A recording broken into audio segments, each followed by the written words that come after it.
En el audio anterior mencionábamos que íbamos a comenzar la parte práctica, es decir, los ejercicios. Y en esta ocasión vamos a entrar al ejercicio mis 12 aspiraciones. Sin embargo, es importante mencionar que en este proceso de desarrollo del tema vamos a tener dos opciones. La primera es el camino espontáneo, es decir, hacerlo de una manera espontánea en la que no se le tenga que meter tanta información ni herramientas. Sin embargo, existe la segunda opción, que es el camino crítico, reflexivo, creativo, que implica la apropiación de información y el manejo de herramientas que permitan anticipar, decidir y actuar sobre la base de la información que se provea. En la primera opción, que es la que vamos a revisar en esta ocasión, un ejercicio de ello es ¿qué quiero lograr?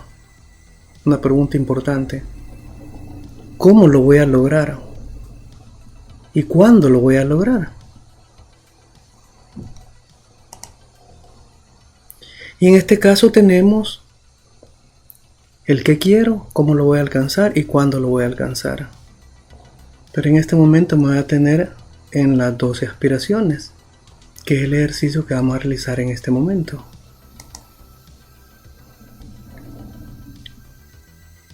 Toma un papel y lápiz, una computadora o cualquier device que usen para escribir y escriben las 12 aspiraciones más importantes de su vida, de la más importante a la menos importante. Sabiendo que las aspiraciones aparecen por lo general acompañadas de verbos, en esta ocasión vamos a compartir algunos resultados de ejercicios anteriores hechos con otras personas en una pirámide. Las aspiraciones se manifiestan en nuestro pensamiento al estilo de yo deseo o yo quiero. Y en este caso es yo deseo compartir tiempo de calidad con mi familia, obtener un trabajo que me permita darle lo mejor a ellos, lograr mi peso ideal, lograr una excelente y amorosa relación con mi esposa o esposo, mejorar la relación con mis compañeras o compañeros de trabajo, lograr estabilidad financiera, comprar casa, estudiar trabajo social, fue el ejemplo de 2 o 3 personas, entregarme más a Dios, compartir con mis amistades, crecer como ser humano, viajar.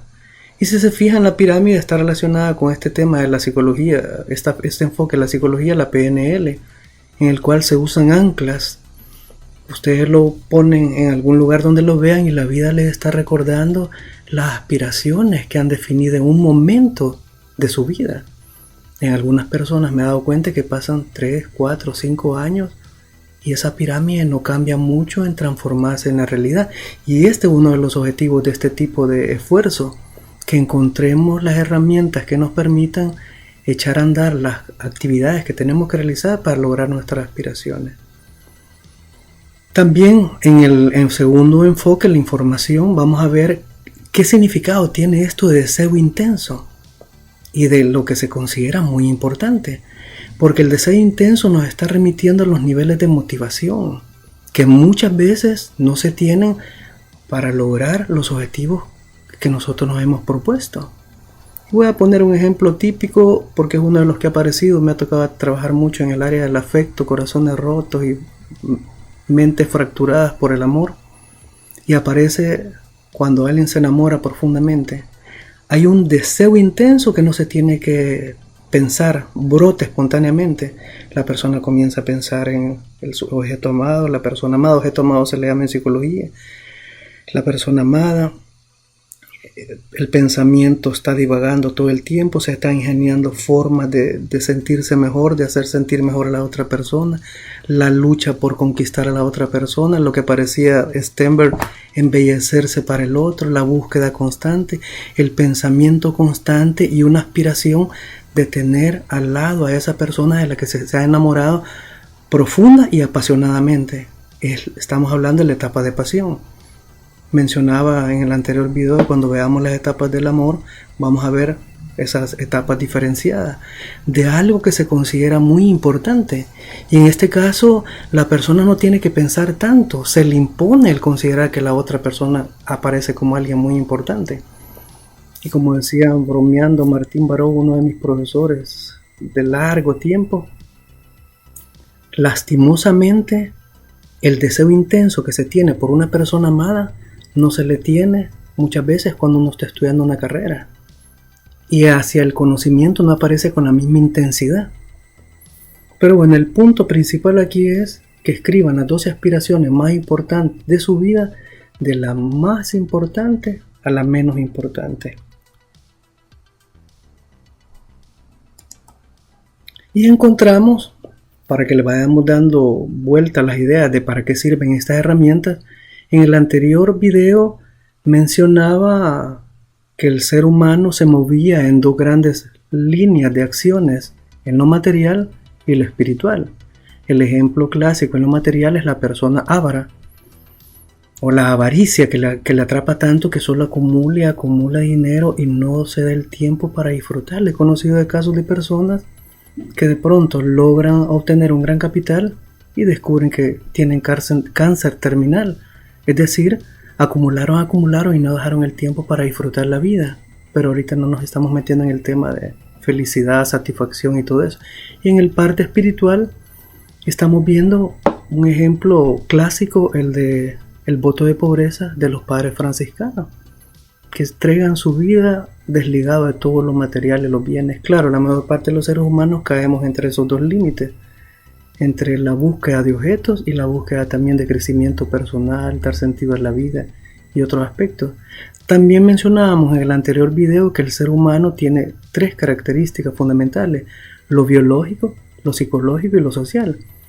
Y un ejemplo básico es: alguien consume alcohol biológico que le afecta su manera de comportarse, su manera de pensar, sus emociones. Algunas veces las personas se ponen más expresivas, dice, afectivamente, abrazan más, dicen más cosas, y eso hace que en un momento determinado impacte lo social, las relaciones con los demás. Que gente dice, ¿qué le pasa? ¿Y por qué me está abrazando tanto si no es típicamente así? Pero bueno, también es importante mencionar acá que lo social implica lo político, lo económico, lo social mismo, lo tecnológico, lo medioambiental y lo legal. Como vamos a ir avanzando poco a poco y no vamos a ir saturando de información, veamos un ejemplo de legal. Libertad y lo legal. Ahorita en Estados Unidos, por ejemplo, las personas ansían libertad jurídico-migratoria para poder desarrollar su vida. Pero hay factores políticos que se manifiestan en lo legal, y aparece, por ejemplo, el fenómeno de tolerancia cero, que para 11 millones de personas se convierte en una fuente de ansiedad. Entonces vamos a ir analizando poco a poco para ir dándole vuelta a todo esto y que vayamos metiéndonos en el pensamiento de ¿dónde está lo biológico en mí? ¿Dónde está lo psicológico y dónde está lo social? Solo para cerrar con el ejemplo de lo biológico, el fenómeno inconsciente. El cerebro prácticamente está trabajando las 24 horas del día. Y nosotros solamente nos relacionamos con la vida de manera consciente en un porcentaje mínimo. Cuando uno entra a algún lugar, el cerebro recoge toda la información alrededor del lugar. Los colores, las características del lugar, la distancia entre los espacios. Y nosotros solamente nos enfocamos en aquello que nos ha llamado la atención. Pero bueno, el punto es recordar que esta es una herramienta que nos puede servir, y por eso le llamamos herramienta cognitiva, para organizar el pensamiento a la hora de que dirijamos la mirada hacia nosotros mismos. Y en este momento quedamos en las 12 aspiraciones. Luego en el siguiente ejercicio vamos a hacer identificar y precisar mis 3 aspiraciones esenciales. Recordando que proyecto de vida es aquel sistema de objetivos. ¿Y por qué le llamamos sistema? Porque los objetivos se relacionan entre sí. Los objetivos implican necesidades, implican aspiraciones, implican acciones. Y las personas no solo nos manejamos con un objetivo en la vida, nos manejamos con 2, 3, 4, 5 objetivos orientados a las distintas áreas de realización: bienes materiales, educación, trabajo, dinero, relaciones afectivas, familia, etc. Planteados en distintos tiempos que mencionábamos que podían ser corto, mediano y largo plazo. Pero aquí lo importante es que estamos utilizando una herramienta que nos permite pararnos frente a nosotros y preguntarnos qué es lo que verdaderamente quiero en la vida. Con el segundo enfoque nos vamos a preguntar qué es lo que verdaderamente necesito en la vida. ¿Estoy gobernado por lo que quiero, lo que deseo, lo que el mercado de consumo me incita a obtener? ¿O verdaderamente desarrollo mis necesidades como ser humano, en el cual me conecto más con las personas que me rodean, me comunico y entiendo y me meto en su mundo y permito que ellos entren en el mío? Digo esto porque muchas veces los padres y madres atrapados en las dinámicas de trabajo tienden, obligados por la vida, las condiciones laborales y todo lo demás, a no detenerse, a preguntarse si han entrado en el mundo de sus hijos e hijas en la comunicación, si logran establecer un vínculo que les permita conectarse con lo más humano y algo muy importante, que les permita a que a la hora que enfrenten retos y dificultades, sobre todo en la adolescencia, que es la etapa de la crisis de identidad, con todas sus características que ésta tiene, que les permite enfrentar la realidad de una manera tal que no le lleve a consecuencias inesperadas. Ejemplo, hijos o hijas que se endrogan, hijos o hijas que sufren más de la cuenta a la hora de estar respondiendo a las crisis afectivas del amor que producen en las etapas iniciales. Y muchas veces la sorpresa de que se han quitado la vida. Entonces creo que el proyecto de vida, aún si se hace como un ejercicio familiar, puede ayudar para ir conversando y discutiendo acerca del panorama que tienen enfrente como familia y el panorama que cada uno de ellos tiene enfrente de sí y cómo lo maneja. De ahí la importancia de aspectos como este, Universidad para la Vida Cotidiana, que estoy cerrando esta primera parte con el primer ejercicio, mis 12 aspiraciones. Hasta el próximo audio o video.